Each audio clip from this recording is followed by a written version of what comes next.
નમસ્કાર મિત્રો, સ્વાગત છે તમારું મારી યુટ્યુબ ચેનલ પિન્ટુ સરકારી અપડેટમાં। જો તમે એક સ્થિર અને સારી એવી સરકારી નોકરીની શોધમાં છો તો સમજી લો કે આ માહિતી ખાસ તમારા માટે જ છે। આજે આપણે વાત કરવાના છીએ સશસ્ત્ર સીમા બલ એટલે કે SSBમાં આવેલી કોન્સ્ટેબલની એકદમ નવી ભરતી વિશે અને તેની બધી જ વિગતોને ઊંડાણપૂર્વક સમજીશું। તો ચાલો સીધા જ મુદ્દા પર આવીએ। અહીં જુઓ, એક જ નજરમાં બધી જ મહત્વની માહિતી। પોસ્ટનું નામ છે કોન્સ્ટેબલ, જગ્યાઓ છે પૂરી 82 ને 27, જે ખરેખર બહુ મોટો આંકડો છે।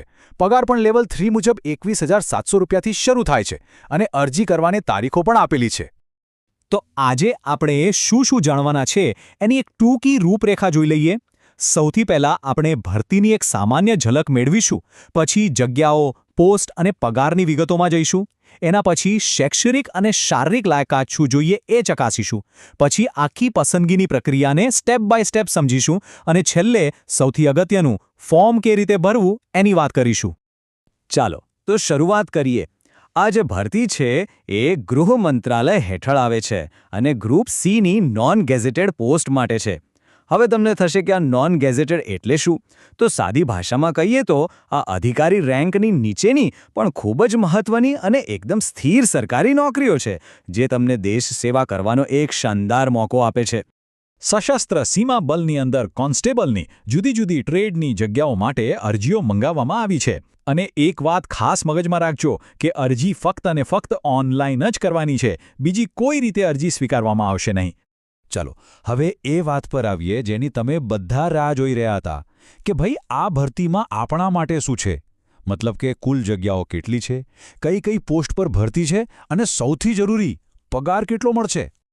તો સાંભળો, આ ભરતીમાં કોન્સ્ટેબલની કુલ 827 જગ્યાઓ જાહેર થઈ છે। હા, તમે બરાબર સાંભળ્યું, 827। આ એક બહુ મોટો આંકડો છે અને તમારામાંથી ઘણાનું સરકારી નોકરીનું સપનું આનાથી સાકાર થઈ શકે છે। હવે જરા આ ટેબલ પર નજર નાખો। અહીંયા જે વિગતો છે ને એ બહુ રસપ્રદ છે। તમે જોશો કે સૌથી વધુ 553 જગ્યાઓ તો ખાલી કોન્સ્ટેબલ ડ્રાઈવર માટે જ છે। એના સિવાય વોશરમેન, માળી, મોચી અને બીજી ઘણી ટ્રેડ માટે પણ સારી એવી જગ્યાઓ છે। દરેક કેટેગરી પ્રમાણે જગ્યાઓનું વિભાજન પણ એકદમ સ્પષ્ટ રીતે આપેલું છે।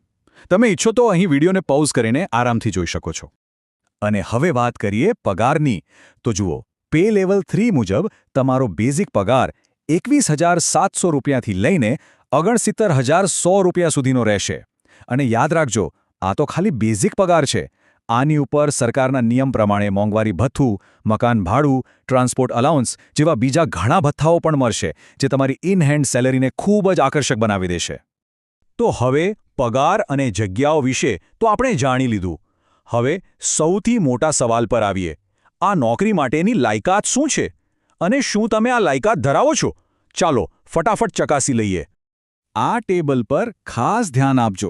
જેમ કે કોન્સ્ટેબલ ડ્રાઈવર માટે ઉંમર 18થી 27 વર્ષની હોવી જોઈએ અને લાયકાતમાં ધોરણ 10 પાસની સાથે હેવી વ્હીકલનું ડ્રાઇવિંગ લાયસન્સ હોવું ફરજિયાત છે।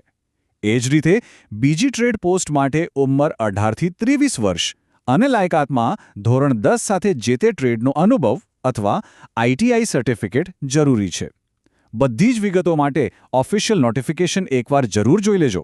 અને હા, સરકારના નિયમો પ્રમાણે ઉપલી વય મર્યાદામાં છૂટછાટનો ફાયદો પણ મળશે, જેમ કે SC/ST ઉમેદવારોને 5 વર્ષ અને OBC ઉમેદવારોને 3 વર્ષની છૂટ મળશે।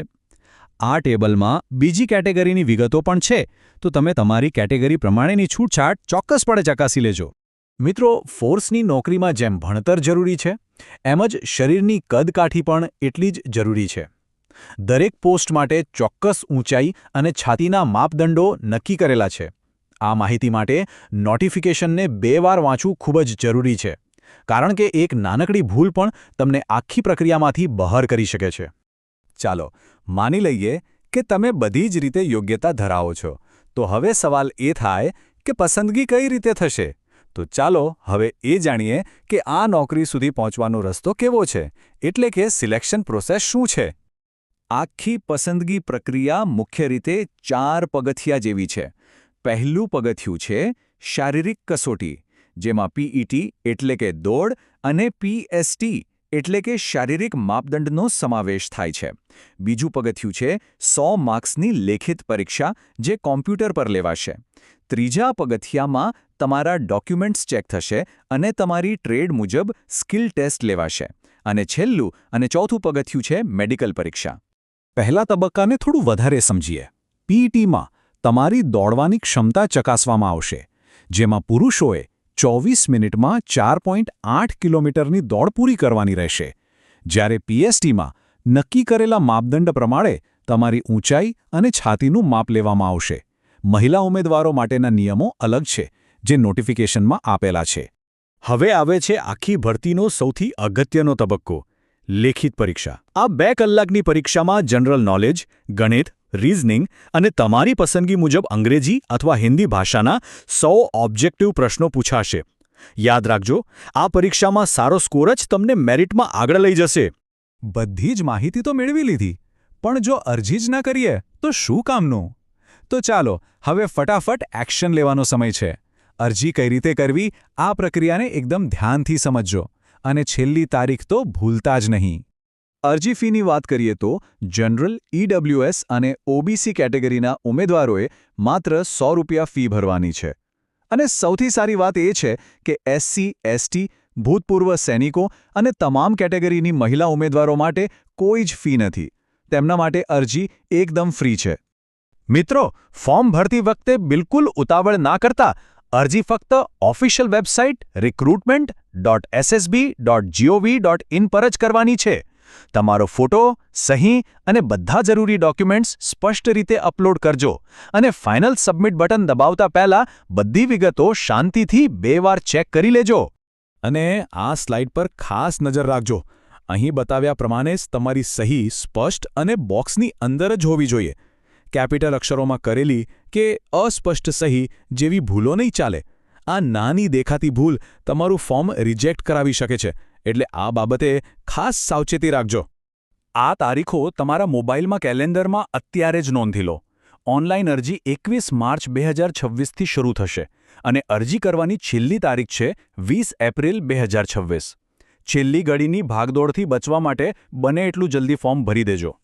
અને છેલ્લે સૌથી નિર્ણાયક વાત, ભલે તમારે શારીરિક કસોટી, સ્કિલ ટેસ્ટ અને મેડિકલ જેવા બધા તબક્કા પાસ કરવા ફરજિયાત છે, પણ તમારું જે ફાઇનલ મેરિટ લિસ્ટ બનશે એ ફક્ત અને ફક્ત લેખિત પરીક્ષામાં મેળવેલા માર્ક્સના આધારે જ બનશે.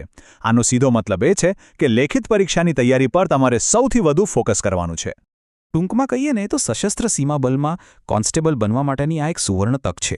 આના માટે બસ સારી રીતે તૈયારી કરો, અરજી ફોર્મ સાવચેતીપૂર્વક ભરો અને સમયસર સબમિટ કરવાનું ચૂકશો નહીં. તો શું તમે આ સરકારી નોકરી માટે તૈયાર છો? મિત્રો, દરરોજની સરકારી અપડેટ સૌથી પહેલા મેળવવા અમારું ટેલિગ્રામ ગ્રુપ જોઈન કરો. લિંક ડિસ્ક્રિપ્શનમાં છે. હમણાં જ જોઈન કરી લો. યસ.